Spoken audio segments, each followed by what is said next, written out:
नमस्कार, आप live cities देख रहे हैं। सुबह की चाय में आपका स्वागत है। मैं गरिमा भारती हूं और मेरे साथ मेरे सहयोगी आलोक है। आलोक, बीतता हर दिन बिहार के लिए बहुत ज़्यादा महत्वपूर्ण होता जा रहा है। हर दिन नई नई घटनाएं हो रही है। जैसे कि हमने कल देर शाम ही देखा कि खान सर के कोचिंग सेंटर में आग लग गई। और आज का क्या माहौल है वहाँ पर? नहीं, माहौल तो रात में ही ठीक हो गया था, क्योंकि जो कोचिंग में आग लगी, आज तारीख हो गई 26 जून, शुक्रवार का दिन है। कल बृहस्पतिवार था, बीता हुआ दिन एकादशी का दिन था। मैंने देखा पटना में जेपी नड्डा जब आए तो पटना के महावीर मंदिर गए पूजा अर्चना करने के लिए, क्योंकि काफ़ी शुभ माना जाता है। कल का दिन एकादशी था। वैसे में खान सर इन दिनों विवाद में हैं ही। मुझे लगता है उनको अपना वास्तु दोष थोड़ा ठीक कराना चाहिए। आजकल उनके भी ग्रह नक्षत्र ठीक नहीं चल रहे हैं। अभी विवाद ढला ही नहीं था, कम ही नहीं हुआ था कि कल देखिए उनके कोचिंग सेंटर में शॉर्ट सर्किट से आग लग गई। वजह बताई गई शॉर्ट सर्किट की। हालांकि दमकल की गाड़ियां समय पर पहुंच चुकी थीं। दमकल की गाड़ियों ने आग पर काबू पाया। स्टूडेंट्स आसपास तो कोचिंग में थे, क्योंकि धुआं ज़्यादा आने लगा। अंदर कुछ अलमीरा और बाकी कुछ चीज़ें जली होंगी, लेकिन किसी तरह की कोई हताहत की बात नहीं है। किसी को कोई जान माल का नुकसान नहीं हुआ है। तो ऐसे में खान कोचिंग सेंटर के लिए एक बड़ी मुसीबत आई थी कल देर रात को। हालांकि आग पर काबू समय रहते पा लिया गया। थाना भी पहुंचा समय पर, थाने की गाड़ी भी पहुंची, थाने के लोग भी पहुंचे और दमकल की गाड़ियां भी पहुंची, जिसने खान कोचिंग सेंटर में लग रही आग लग ही चुकी थी, लेकिन पूरा भयावह रूप उसने लिया था। उस पर काबू पाया और फिर पूरा धुआं माहौल हो गया था। लेकिन छात्र भी सुरक्षित हैं, किसी स्टाफ की भी कोई दिक्कत नहीं हुई है। और चलिए, क्योंकि विवाद चल रहा है, आपने देखा था ज्ञान बिंदु कोचिंग एकेडमी के साथ खान कोचिंग सेंटर का विवाद हुआ था। 2 जून को वहाँ गोलियां चली थी। बाद में मालूम हुआ कि गोली खान सर के बॉडीगार्ड ने चलाई है। ठीक है, अब वो जांच प्रक्रिया है। शनिवार के दिन इस पर कोर्ट में सुनवाई भी होनी है, यानी कि कल बीता हुआ दिन, उस दिन ही सुनवाई होनी थी, लेकिन 25 तारीख को ही सुनवाई होनी थी, लेकिन किन्हीं कारण से अब शनिवार तक के लिए इसे टाल दिया गया था। तो अब ऐसे में देखना होगा क्या विवाद सुलझता है, क्योंकि अब ज्ञान बिंदु के डायरेक्टर रोशनानंद भी अपने भाई का श्राद्ध कर्म कर चुके हैं, फूट कर रोए, और उन्होंने कहा कि भुगतान तो करना होगा खान सर को, ये नियति है, यहाँ सब भुगत के ही जाते हैं। अच्छा आलोक, आपने सही कहा कि खान सर का समय शायद बुरा चल रहा है। अब जो जमानत याचिका पर सुनवाई होनी थी वो भी टल गई। अब वो कल होगी, शनिवार को होगी। इसके अलावा कुछ दिन पहले ही फायर सेफ्टी नॉर्म्स को लेकर उनके कोचिंग पर ताला लटका था। हाँ, और फिर आग लग जाना। देखिए, विचित्र घटना। तो ये बात तो सही है ना। अब तो अग्निशमन विभाग कहेगा कि हाँ, हमने ठीक ही किया था। क्योंकि जो फायर सेफ्टी नॉर्म्स, अगर उस वक्त बहुत सारे क्लासेस चल रहे होते, जैसा कि पहले चलते थे, तो हजारों बच्चे अंदर फंसते। कुछ को तो जरूर हानि होती, नहीं कुछ की हानि होती, कुछ को अगर कोई किसी बच्चे को सांस लेने में दिक्कत हो रही होती तो वो अंदर ही वो गिर जाता, फिर लाना पड़ता, कुछ भी हो सकता था। हालांकि ये अप्रिय घटना नहीं हुई, उस वक्त बच्चे वहाँ नहीं थे। लेकिन ये बात तो सही है कि जो फायर सेफ्टी नॉर्म्स है उसके तहत कोचिंग में उतनी व्यवस्था नहीं है। दमकल की गाड़ियों ने काबू पाया। हालांकि उनके पास भी फायर एक्सटिंग्विशर होंगे कुछ, जिससे मदद ली गई होगी, लेकिन दमकल की गाड़ियों ने समय पर पहुंचकर काबू पाया और उन्होंने शिकायत भी समय से कर दी होगी, तभी तो ऐसा हुआ। शॉर्ट सर्किट हुआ है और शॉर्ट सर्किट से ही आग लगने की वजह बताई गई। तो खान सर वर्सेस रोशन आनंद सर का मामला जिस तरीके से बिहार में गहराया हुआ था, वैसे अब भरत तिवारी का जो मामला है वो गरमाया हुआ है। आरा के बिलौटी गांव का ये मामला है और हर तरफ से अलग अलग तरह के बयान आ रहे हैं और सरकार भी घिरी, पुलिस भी घिरी और मुख्यमंत्री सम्राट चौधरी को जुडिशियल इंक्वायरी के लिए बात करनी पड़ी। और आपको पता है कि जुडिशियल इंक्वायरी शुरू हो गई। जो रिटायर्ड जज थे वो भी पहुंच गए वहां पर। और अब आगे क्या हो रहा है, आज का क्या? नहीं, क्योंकि कल जो पटना हाई कोर्ट के पूर्व न्यायाधीश हैं विनोद सिन्हा जी, वो वहां पहुंचे थे और उन्होंने उनकी माँ से मुलाकात की, भाई से मुलाकात की, पिता से मुलाकात की। और देखिए, सबसे बड़ा अपडेट ये है कि उनकी पिता पर और माँ पर जो आरोप लगाए गए थे, पुलिस के द्वारा जो FIR किया गया था उसे खत्म किया गया है। उस FIR को खत्म कर दिया गया है। और क्योंकि लगभग आधे घंटे की बातचीत अंदर हुई है, जो क्योंकि चीफ बनकर गए थे, उस जांच कमेटी के अध्यक्ष थे पूर्व न्यायमूर्ति विनोद सिन्हा जी, तो उन्होंने सारी जानकारी ली है। देखना होगा आगे क्या होता है, क्योंकि FIR तो कर दिया गया है, पुलिसकर्मियों पर FIR कर दिया गया है। अब गोली किसके कहने पर चलाई, क्यों चलाई, उस वक्त क्या माहौल था, कुछ और साक्ष्य मिलते हैं, क्या होता है। तो ये पूरी बातें जो है वो भरत तिवारी मामले में। हालांकि देखिए, अब पूर्व केंद्रीय मंत्री RK सिंह कह रहे हैं कि ये तो मर्डर है। अश्विनी चौबे ने कहा कि सरासर गलत है, पुलिस की ये गुंडागर्दी है। अशोक चौधरी ने भी कहा कि पुलिस ने गलत किया है, पुलिस ने सरकार की छवि को खराब किया है। और जरूरत पड़ी तो मैं उस परिवार के साथ खड़ा होऊंगा मुकदमा लड़ने में। तो कई नेताओं ने कहा, कांग्रेस के प्रदेश अध्यक्ष रहे अखिलेश सिंह, जो कि राज्यसभा सांसद हैं, पूर्व अध्यक्ष, अभी तो राज्यसभा सांसद हैं, वो भी गए थे। कई सारे नेता गए थे। हम तो देखे छपरा वाले सुधीर सिंह भी गए हुए थे जी। कई नेताओं का वहां पहुंचने का सिलसिला जारी है। अब सुनने में आया है बागेश्वर बाबा जाने वाले हैं। अच्छा। ठीक है, चलिए। लेकिन सम्राट चौधरी ने भी बीते हुए दिन कहा कि भोजपुर में जो घटना हुई उसे लेकर न्यायिक जांच की जा रही है और कोई भी होगा वो बचेगा नहीं। जब हम अपने पदाधिकारियों को कह रहे हैं कि 30 दिन में काम नहीं करेंगे तो 3 नोटिस देंगे, चौथा बार सस्पेंड कर देंगे, तो जब अपने अधिकारियों को हम छोड़ ही नहीं रहे हैं तो फिर वहां पर जो संलिप्त होंगे उनको कैसे छोड़ देंगे। अभी तो सस्पेंड किया गया है, नए लोगों को जिम्मेदारी दी गई है और फिर आगे जब जांच प्रक्रिया होगी देखना होगा क्या होता है। भरत तिवारी का जैसा मामला है आलोक, किसी की जान चली गई, उस क्षति की पूर्ति आप कुछ करके नहीं कर सकते, लेकिन एक चीज आप देख रहे होंगे, आपने कई सारे नेताओं का नाम लिया, सभी अलग अलग पार्टी से आते हैं, अलग अलग ओहदे से आते हैं, अलग अलग जातियों से आते हैं। तो एक चीज ठीक लग रही है इस प्रकरण में कि लोग जाति, धर्म और राजनीतिक पार्टियों का दायरा भूलकर न्याय और अन्याय के खिलाफ लड़ना शुरू कर चुके हैं बिहार में। ये देखिए, हम अगर कहें वैसा कोई बैकवर्ड नेता, वो अब तक एक पप्पू यादव को छोड़ दें तो पप्पू यादव गए थे, वो तो खैर जाते ही हैं, वो तो खैर दुख पड़ेगा, सुख में पप्पू यादव आए चाहे ना आए, दुख में पप्पू यादव जरूर आएगा, बिन बुलाए आएगा। ये पप्पू यादव की खासियत है। पूर्णिया के सांसद हैं। मिथिलेश तिवारी ने इस पर कहना शुरू किया था, जो कि बिहार के शिक्षा मंत्री हैं। लेकिन मामला बैकवर्ड फॉरवर्ड का ऐसा कुछ दिखा नहीं। और आपने कहा कि सभी जाति के लोग, तो वही मैं कह रही कि वो अच्छी बात है, सब लोग अन्याय हुआ। हाँ, विपक्ष नेता अब तक क्यों नहीं गए, ये अलग बात है। कल तो बेगूसराय गए थे और शायद उन्हें जाना चाहिए था, देरी तो कर दी है, अब देखना होगा।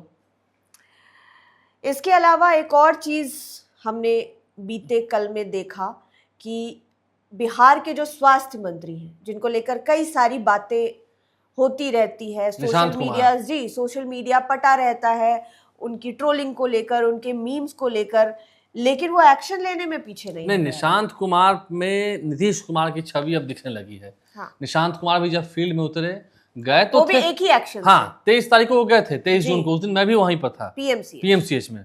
उन्होंने रेडियोलॉजी डिपार्टमेंट में जाकर शुभारंभ किया, लेकिन सिर्फ रेडियोलॉजी डिपार्टमेंट में नहीं रहे। उन्होंने ये नहीं बताया कि मैं आया हूं तो अपने कार्यक्रम में नहीं आया हूं, अब मैं पूरा अस्पताल घूमूंगा। एक तरीके का औचक निरीक्षण कर दिया उन्होंने, घूमे भी और ये भी कहा कि आगे और हॉस्पिटल्स में हम जाएंगे।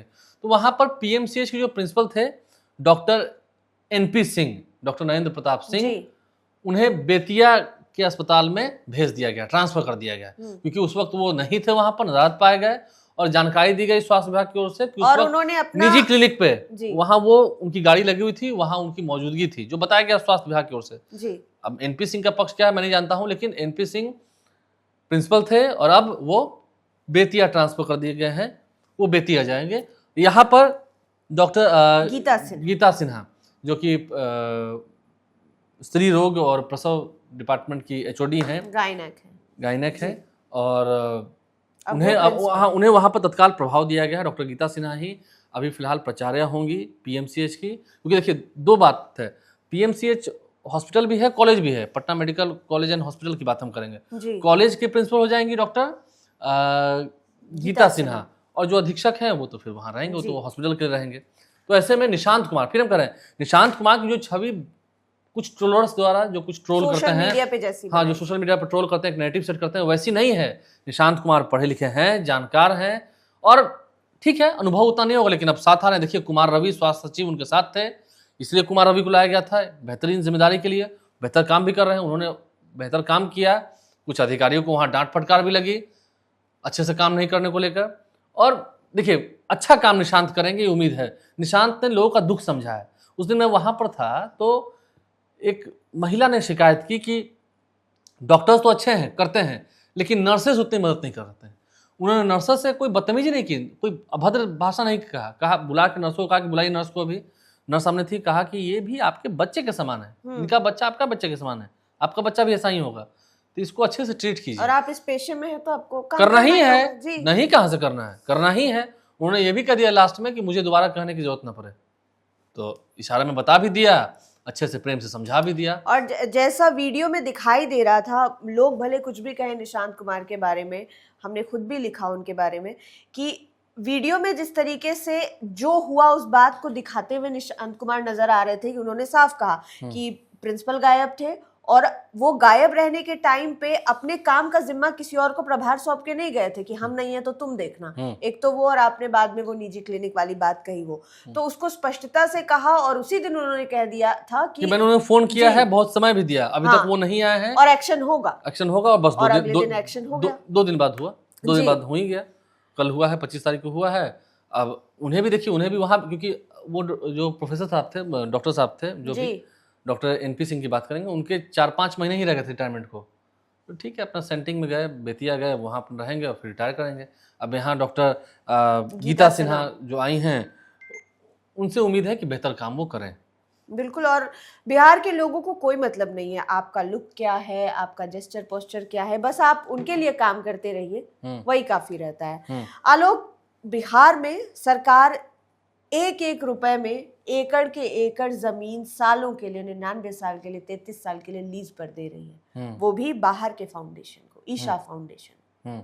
देखिए, ईशा फाउंडेशन ने बेहतरीन कार्य किए हैं, कोयम्बटूर में अच्छा काम किया, आदि योगी। अब आप देखिए मुंगेर में, मुंगेर योग की धरती है, कई योग गुरु वहाँ आए भी हैं और वहाँ पे एक अच्छा योग केंद्र बने ईशा फाउंडेशन की ओर से, इसके लिए कवायद की गई। और मुंगेर तो गृह जिला है सम्राट चौधरी का, तो अब सरकार है तो मिलेगा ही, और अच्छा काम करते भी हैं ईशा फाउंडेशन वाले।